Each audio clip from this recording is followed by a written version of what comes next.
بسم اللہ الرحمن الرحیم۔ السلام علیکم ناظرین و سامعین، آج ہم آپ کو اس نبی کے بارے میں بتائیں گے جن سے منسوب مزار جو کوہ طور کے دامن میں واقع ہے، ان کی پیدائش اور شجرہ نسب کیا ہے، یہ سب ہم آپ کو اس ویڈیو میں بتائیں گے۔ ویڈیو کو آخر تک دیکھیں۔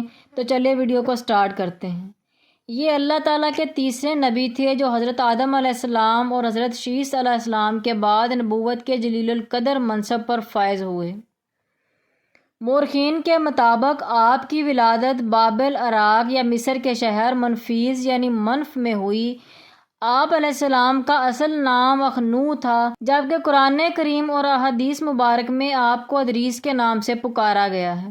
روایات کے مطابق حضرت ادریس علیہ السلام نے دنیا میں لوگوں کو سب سے پہلے لکھنے، پڑھنے اور تعلیم حاصل کرنے کا درس دیا، بلکہ اپنی زندگی کا بیشتر حصہ اسی درس و تبلیغ میں صرف کیا۔ چنانچہ لوگ آپ کو ادریس یعنی درس دینے والا کہہ کر پکارنے لگے۔ آپ کا حضرت شیس کی 5ویں پشت سے تعلق تھا اور آپ کا شجرہ نسب یوں ہے: ادریس بن یادر بن مہلائل بن کنین بن انوش بن شیس بن آدم علیہ السلام۔ حضرت ادریس علیہ السلام منصب نبوت پر حضرت شیس کا انتقال ہوا تو کچھ عرصے بعد ان کے پیروکار بہت محدود تعداد میں رہ گئے۔ قابیل کی اولاد نے کفر و شرک، بدکاری و بے حیائی کا بازار گرم کر رکھا تھا۔ زنا کاری اور شراب نوشی عام تھی۔ پاکیزہ رشتوں کی پہچان ناپید ہو چکی تھی۔ بتوں کی پوجا اور آگ کی پرستش ہو رہی تھی۔ گویا دنیا پر شیطان اور اس کے حواریوں کا راج تھا۔ حضرت آدم علیہ السلام اور حضرت شیس کی قائم کردہ شرعی حدود اور احکامات الہی کو پامال کیا جا رہا تھا، اور یہی وہ وقت تھا کہ جب اللہ جل شانہ نے اس بگڑی قوم میں ایک نبی مبعوث کرنے کا فیصلہ کیا، اور اس عظیم منصب کے لیے حضرت شیس کی نسل سے حضرت ادریس علیہ السلام کا انتخاب فرمایا۔ حضرت ادریس علیہ السلام میں وہ تمام خوبیاں بدرجہ اتم موجود تھیں جو اللہ کے نبی میں ہونی چاہیے۔ آپ علیہ السلام حضرت آدم علیہ السلام کے دین کے پیروکار، نہایت عبادت گزار، متقی، پرہیزگار اور انتہائی سچے انسان تھے۔ بابل سے مصر کی جانب ہجرت نبوت کے منصب پر فائز ہوتے ہی آپ علیہ السلام نے اپنی قوم کے بھٹکے ہوئے لوگوں میں وعظ و تبلیغ کا کام شروع کر دیا، لیکن راہ ہدایت کا یہ درس اور نیکی کی باتیں ان لوگوں کو بہت ناگوار گزرتیں، چنانچہ وہ آپ کے دشمن ہو گئے۔ آپ علیہ السلام اور آپ کے پیروکاروں کو طرح طرح سے اذیتیں دینے لگے، یہاں تک کہ آپ نے ان کی ایذا رسائیوں سے تنگ آ کر بابل سے ہجرت کرنے کا ارادہ کر لیا، اور اپنے پیروکار کو بھی اپنے اس فیصلے سے مطلع فرمایا۔ چونکہ بابل دریائے فرات اور دریائے دجالہ کے کنارے ایک سرسبز و شاداب علاقہ تھا، لہٰذا لوگوں کے لیے اس علاقے سے ہجرت کرنا خاصا مشکل تھا، اور انہوں نے اس حوالے سے تحفظات کا اظہار بھی کیا، لیکن پھر حضرت ادریس علیہ السلام کے سمجھانے پر وہ لوگ آپ کے ساتھ ہجرت پر تیار ہو گئے۔ حضرت ادریس علیہ السلام اور ان کے پیروکار نے بابل سے مصر کا رخ کیا اور دریائے نیل کے کنارے آباد ہو گئے، جو بابل سے بھی زیادہ سرسبز و شاداب علاقہ تھا۔ حضرت ادریس علیہ السلام نے یہاں کے لوگوں میں درس و تبلیغ کے کام کو جاری رکھا۔ آپ علیہ السلام اس وقت لوگوں میں رائج تمام زبانوں سے واقف تھے اور عوام کو انہی کی زبانوں میں درس دیتے تھے۔ قرآن پاک میں آپ علیہ السلام کا ذکر 2 مرتبہ آیا ہے۔ ایک مرتبہ سورہ مریم میں اللہ تعالیٰ فرماتے ہیں، اور اس کتاب میں ادریس کا ذکر بھی کیجیے، بے شک وہ بڑے سچے نبی تھے اور ہم نے ان کو بلند رتبے تک پہنچایا۔ دوسری مرتبہ ان کا ذکر سورہ انبیاء میں اللہ تعالیٰ نے فرمایا، اور اسماعیل اور ادریس اور ذوالکفل کا تذکرہ کیجیے، یہ سب ثابت قدم رہنے والے لوگوں میں سے تھے۔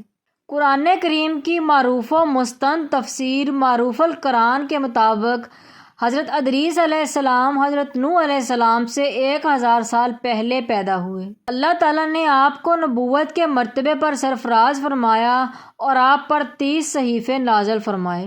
حضرت ادریس علیہ السلام وہ پہلے انسان ہیں جنہیں علم نجوم اور حساب بطور معجزہ عطا کیے گئے۔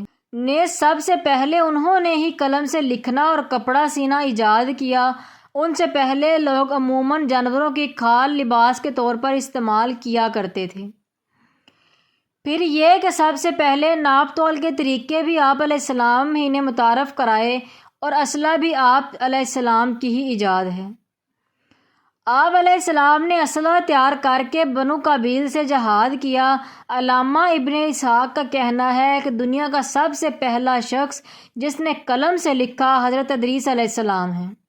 معاویہ بن حکم سلمہ رضی اللہ تعالیٰ عنہ سے مروی ہے کہ انہوں نے حضور صلی اللہ علیہ وآلہ وسلم سے رمل کے بارے میں سوال کیا۔ رمل ایک ایسا علم ہے جس میں ریت پر مخصوص لکیریں کھینچ کر کچھ معلوم کیا جاتا ہے، تو رسول اللہ صلی اللہ علیہ وآلہ وسلم نے فرمایا ایک پیغمبر تھے جنہوں نے یہ لکھا، لہٰذا اس شخص کا خط ان کے موافق ہو جائے تو اچھا ہے۔ علماء تفسیر فرماتے ہیں کہ پہلا شخص جس نے تبلیغ دین کے لیے وعظ و خطاب کا سلسلہ شروع کیا وہ حضرت ادریس علیہ السلام تھے۔ حضرت ادریس علیہ السلام کی زندگی میں دو چیزیں بہت نمایاں ہیں، ایک وعظ و تبلیغ اور دوسری آل قبیل کے ساتھ جہاد۔ چونکہ انہیں وعظ و تبلیغ میں ملکہ حاصل تھا، چنانچہ ان کی پہلی کوشش یہی رہی کہ وعظ و نصیحت سے آل قبیل راہ راست پر آ جائیں اور دنیا اور برائیوں سے پاک ہو کر اللہ تعالیٰ کی عبادت کرنے لگیں۔ لیکن شیطان نے ان لوگوں کو پوری طرح اپنی گرفت میں لے لیا تھا۔ جب آپ علیہ السلام ان سے اللہ کی وحدانیت کی بات کرتے، ایک اللہ کی عبادت کی نصیحت کرتے، برائیوں کو چھوڑنے کی تلقین کرتے، تو یہ باتیں ان لوگوں کو بڑی ناگوار گزرتیں اور آگ بگولا ہو کر انہیں اذیتیں دیتے، تمسخر اڑاتے، پتھر مارتے۔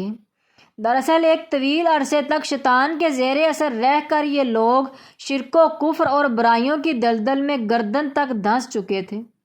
دنیا واضح طور پر دو گروہوں میں تقسیم ہو چکی تھی، ایک شیطان کے پیروکار اور دوسرے رب تعالیٰ کے۔ حضرت ادریس علیہ السلام اس صورتحال پر بڑے دل گرفتہ اور پریشان رہا کرتے تھے۔ آپ علیہ السلام نے لاکھ کوشش کی کہ کسی طرح تبلیغ کے ذریعے ان لوگوں کو راہ راست پر لایا جا سکے، لیکن جب کوئی صورت نظر نہ آئی تو انہوں نے اللہ تعالیٰ کے حکم سے ان لوگوں کے خلاف جہاد کا فیصلہ کیا۔ انہوں نے اللہ اور اس کے پیغمبر پر ایمان رکھنے والے نوجوانوں کی ایک جماعت کے ساتھ آل قبیل کے ساتھ جہاد کیا، جس میں اللہ تعالیٰ نے انہیں کامیابی عطا فرمائی اور بہت سے لوگ دین حق کی جانب راغب ہو گئے۔ تو ناظرین و سامعین، کیسی لگی آپ کو ہماری آج کی ویڈیو اچھی لگے ویڈیو کو لائک کریں اور ساتھ ہی سبسکرائب کے بٹن کو کلک کر کے بیل آئیکن کو بھی دبا دیں تاکہ ہماری ہر نئی آنے والی ویڈیو کا نوٹیفیکیشن سب سے پہلے آپ کو ملے۔ تو ملتے ہیں ایک نئی ویڈیو کے ساتھ، تب تک کے لیے اللہ حافظ۔